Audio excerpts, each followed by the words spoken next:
There is a mistake that new adjusters make every single spring, and it costs them deployments that they should have gotten. They look at the cost of getting licensed in multiple states, they do the math, and they decide to save money by waiting. They tell themselves, I'll just apply for the license after the storm hits once they know for sure where the deployment's going to be. And on paper, that sounds pretty reasonable. In the real world, however, it is the single fastest way to make sure your phone never rings at all. Here's what actually happens on the other side of that phone call in the iFirm's deployment office. When a storm hits Iowa, the deployment coordinator doesn't pull up a list of every adjuster in their database and start dialing. What they do is they filter their roster down to the adjusters who already hold an Iowa license, and those are the only people that they call. If you're not on that filtered list, you don't get a call, you don't get an email, you don't get a text message. You do not exist for them for that deployment. And by the time you finish applying for your Iowa license and waiting for it to come through, the storm is already winding down and those deployed adjusters are starting to get sent home. So the real answer, if you have the budget for it, is to get every single license you can get your hands on, because every license you hold is another filter that you show up inside of when a storm hits that state. I'm Matt, and I've been in the independent claims industry since the late 90s. And because I understand that a lot of people don't have an unlimited checkbook to throw at licensing fees, in this video, I'm going to walk you through the 6 licenses that are actually going to move the needle for you right now in May, June, and July, where the deployments are actually happening. But before we talk about anything else, we have to get the foundation right, because if you skip this step, everything else is going to fall apart. The very first license you need to get is your home state license. But what home state license actually means depends on where you live. There are roughly 35 states in the country that license adjusters, and if you live in one of those states, you are required by law to get that license first before you apply for any other state's license. It's not optional, it's not something you can work around, and most states won't even let you apply for a reciprocal license until your home state license is active and in good standing. So if you live in Texas, you have to get the Texas license. If you live in Florida, you have to get Florida. You got to get Georgia if you're in Georgia, so on and so forth. Any state that licenses adjusters, that's your starting point, and there's no getting around it. Now, if you happen to live in one of the states that does not license adjusters, then you have a different situation. You don't have a home state license to get, so instead you have to designate a home state. And this is where the term designated home state, or DHS, comes from. All right, so which DHS license should you get? I'm going to recommend Florida, and here's why. Florida has one of the fastest turnaround times of any licensing state in the country, which means you can be licensed and working in a matter of a few days or a couple of weeks rather than months. More importantly, Florida has reciprocity with more states than any other adjuster license out there, which is going to matter a whole lot when we start talking about stacking licenses for storm season. While we're on the subject, let me clear up something that confuses a lot of new adjusters, because reciprocity is not what most people think it is. It's not like your driver's license, where if you live in Colorado and you drive down to Florida, you can just drive on your Colorado license without doing anything extra. That is not how adjuster licensing reciprocity works.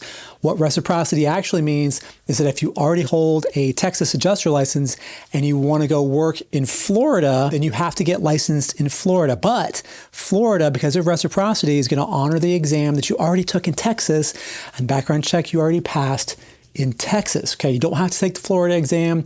You don't have to go through the background process all over again, but you still have to apply for the Florida license and you still have to pay the fee. And by the way, with Florida, you have to appoint yourself. So do not forget that very important step. It's like $38, but it's a separate process and it's required. The good news is that those application fees are usually pretty reasonable, and the process itself is pretty straightforward once your home state license is squared away, or your DHS license.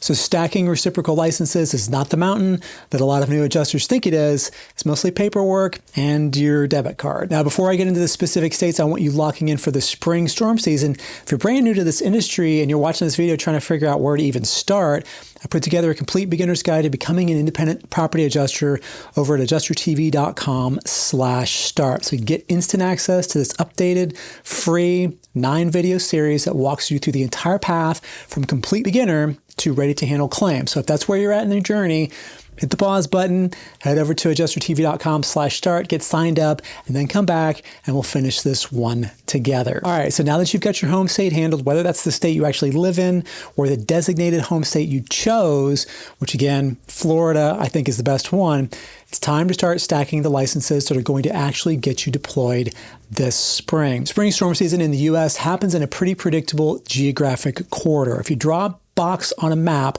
that goes from the Front Range in the Rocky Mountains on the west side, east to the Ohio Valley, and then from the Canadian border down to the Mexican border, everything inside that square is where the tornadoes and the early hail are going to hit May, June, and July. That's your hunting ground for the next 3 months, and the licenses that cover that corridor are the ones that are going to move the needle for you right now. So here are the 6 licenses I want you to focus on. Number 1, Texas. Texas is arguably the single most important adjuster license you can hold in this country. And during spring storm season, it becomes absolutely critical. Never mind the fact that it's a great hurricane state license as well. Texas sees more hail and tornado activity than almost any other state in the corridor, and the deployment volume coming out of Texas in May and June is substantial. If you only had the budget to get one license outside of your home state, Texas is probably not a bad idea. Number 2 is Oklahoma. Oklahoma sits right in the heart of Tornado Alley, and between the severe thunderstorm activity and the hail events that roll through there every spring, Oklahoma consistently produces deployment opportunities year after year. It's a must-have for this part of the season. Number 3, Arkansas. Arkansas catches a lot of the weather that rolls east out of Oklahoma and Texas, and it tends to get hit with significant hail and wind events throughout the spring and early summer months. Number 4 is Iowa. Iowa is one of those states that a lot of new adjusters overlook, but they shouldn't, because Iowa gets absolutely pounded by hail and severe weather in the early summer months. And if you remember the derecho that went through there a few years back, you know exactly the kind of catastrophic deployment potential that Iowa holds. Number 5, Minnesota. Minnesota is a little farther north and a little later in the season than some of the others on this list, but it has a long history of significant large hail events from late spring into midsummer, and it's a state that consistently rewards the adjusters who bothered to get licensed there ahead of time. Not only that, but Minnesota has great weather during the summer, so walking on roofs is a lot more pleasant than it is in Houston. Number 6 is Indiana. Indiana anchors the eastern edge of that corridor I described earlier, and it sees regular severe weather activity rolling in from the west throughout the spring. It's also reciprocal with a lot of states, so it's an easy add once you have your foundation built out. If you stack these 6 licenses on top of your home state license in the next few weeks, you're going to be in a very different position than the adjuster who shows up to spring storm season with just 1 license or no licenses and a lot of hope. Later in the year, as we get closer to fire season and then into the peak of hurricane season, I'll be back with videos walking you through the licenses that matter most for those deployment windows. If you're still watching and this video helped you out, please don't hesitate to hit the subscribe button. It's free and it's a huge help to the channel. And if you want to know how to start your career as an adjuster from a complete beginner in 2026, then check out this video right here. And as always, thank you so much for watching and have a great storm.